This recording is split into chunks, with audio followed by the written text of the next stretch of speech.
So for our next topic today, we'll be looking at the turbine. More specifically, we'll have a turbine that we want to generate power, and it's going to be generating power using a flowing fluid. And what we want to do is use momentum and kinetic energy balances to prove Betz's law. So the first step we need to do is take a look at our system. So first we know that we will have some cross-sectional area of air that will affect this system. So this is all the air that affects the system. And this is going to have a larger area because it's going to have a lower velocity than here. And it's also going to have an exit that will affect a certain cross-sectional area. And notice that this cross-sectional area is much larger than the inlet, and this is because you expect the velocity coming out of the turbine to be less than going in because some of that kinetic energy is being used to turn the turbine. So we know that this is going to be moving at a slower velocity, but it has a larger cross-sectional area. So we're going to say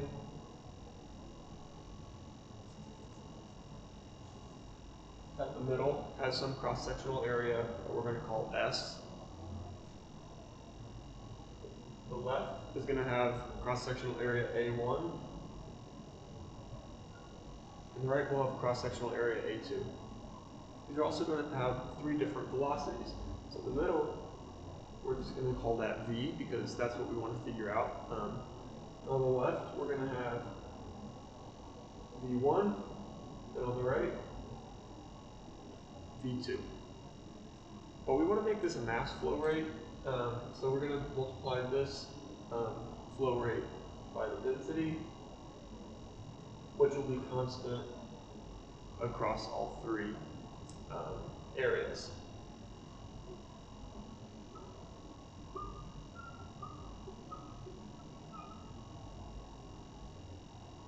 So the next step will be to use the information here to derive a momentum balance. So the advantage of the momentum balance is that there's always going to be conservation of momentum, so we know that this momentum balance is always going to be true. So what we're going to do is have a change in the momentum of the system is going to be equal to the mass flow rate in minus the mass flow rate out plus the force exerted on the system. So let's take a look at what this mass flow rate is. So because we have no buildup of mass in our fan, we know that the mass flow rate in is going to have to be equal to the mass flow rate out. In, which is this one, that goes out, it's going to be equal to in, out, which is going to be equal to the mass flow rate, rho SV.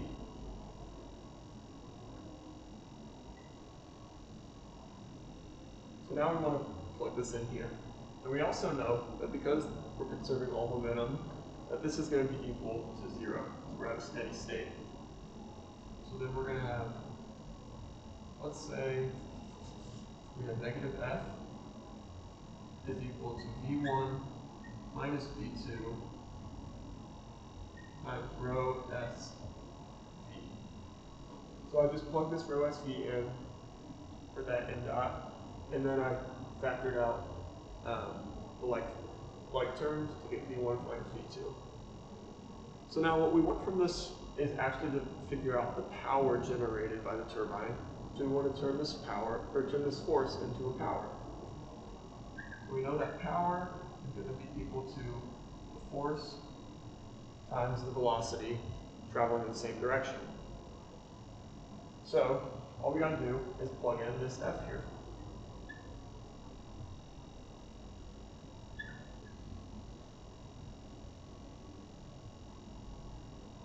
And that leaves us with V1 minus V2 times rho SV squared.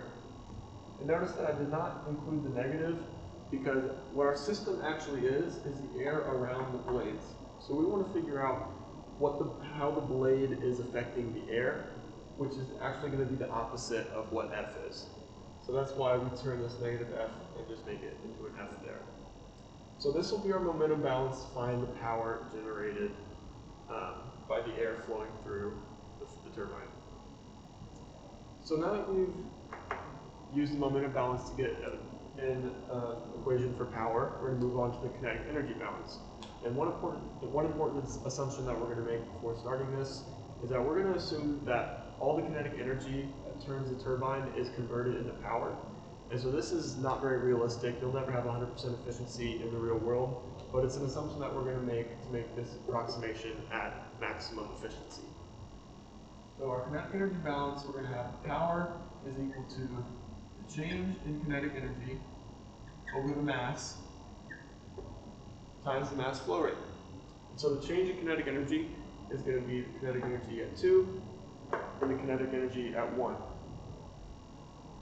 So we're going to have P is equal to 1/2 M times V1 squared minus V2 squared.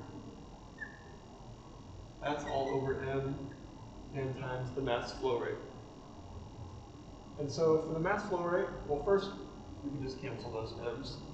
And for the mass flow rate, we figured out before that it's going to be rho SV, because you have the density times cross-sectional area times the velocity flowing through that cross-sectional area. So we can change this to be rho SV. So the kinetic energy balance gives us P is equal to V1 squared minus V2 squared times rho SV all over 2. And so now that we have two equations for power, we can set them equal to each other to figure out an equation for the velocity V. So we're going to say V1 minus V2 rho S V squared is going to be equal to V1 squared minus V2 squared rho S V over 2.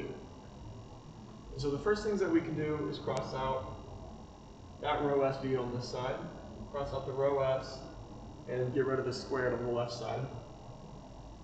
And then I'm going to move the V1 minus V2 over to the right side. So we have V1 squared minus V2 squared all over 2 times V1 minus V2. And so this will be an equation that we can move on from to get a little bit better approximation of V. So we're going to factor out this V1 squared minus V2 squared. So that's going to be V is equal to V plus 1, or V1 plus V2 times V1 minus V2 all over 2 times V1 minus V2. And now as you can see, we have a V1 minus V2 on the top and the bottom. We can cross those out. And so using this approximation, we learn that the velocity at the turbine is actually going to be an average of the two velocities as they cross through their respective cross-sectional areas. So now that we have an equation for V, we can go ahead and plug it back into one of the power equations to get rid of the V and have it in only constants.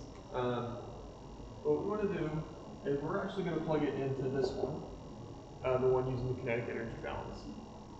So that'll give us P is equal to V1 squared minus V2 squared rho SV times V1 plus V2. And that's going to be all over 4, because I combined the two denominators. Now what we want to do is we're going to first pull this rho SV out to the front. And we also want to pull the 4 out to the front. And then we're going to multiply our two V equations. So that's going to give us V1 cubed minus V1 squared V2, or this is the plus, sorry. And then minus V1 V2 squared minus V2 cubed.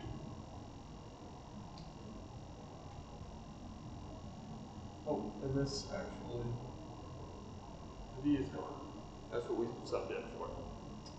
So now what we want to do is we want to factor out a v1 cubed, which sounds kind of strange at first, but it'll make sense once it's done.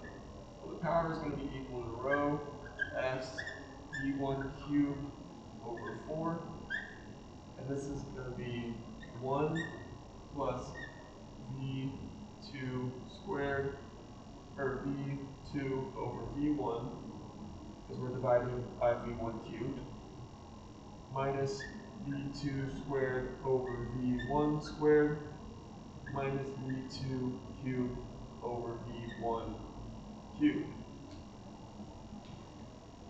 So now what we want to do is we want to make some constant, or some variable r, which is going to be equal to v2 over v1. And that'll make this all very easy to deal with. So r is going to be equal to v2 over v1. And so now we can plug in r here and solve for the roots. Power is going to be equal to rho s v1 cubed over 4 times 1 plus r minus r squared minus r cubed. And so now what we want to do is we want to take a derivative of this with respect to r. So that'll give us dp dr is going to be equal to rho s v1 cubed over 4. And then this is going to be multiplied by derivative of 1 is 0. Derivative of r is going to be 1. Derivative of r squared is 2r. And the derivative of r cubed is going to be 3r squared. So let me write some stuff and then we'll come back and we have more room. So in order to achieve the maximum power for this, the derivative of p with respect to r is going to be 0 because we're at steady state. So we're going to have 0 is equal to rho s v1 cubed over 4. And you can also notice that this is now a quadratic equation, which we can factor. So this will factor into 1 minus 3r times 1 plus r. And so now what we can do is, because we know that this value will always be non-zero, we know that one of these two values has to be equal to 0. So very simply finding the roots. So 1 minus 3r is going to be equal to 0, and 1 plus r is going to be equal to 0. Well, r can't be negative 1, so we know that r is going to have to be equal to 1/3. So what this is telling us is that to achieve the maximum power for this system, the ratio of v2 to v1 has to be 1/3. And so now we can plug that back into our power equation, which is rho s v1 cubed over 4 times 1 plus r, which is going to be 1/3, minus r squared, which is 1/9, minus r cubed, which is 1/27. And so now we want to combine all these, so common denominator is going to be 27. That's going to be 27 plus 9 minus 3 minus 1 multiplied by rho s v1 cubed over 4. And so after combining these and simplifying, we're going to end up with rho s v1 cubed over 2. I'm going to factor 1 and 2 out here. 16 over 27. So that what this is basically saying is that the mass flow rate times the kinetic energy is going to come back, is going to translate into power at a ratio of 16 to 27. And this will be the maximum power that can be achieved.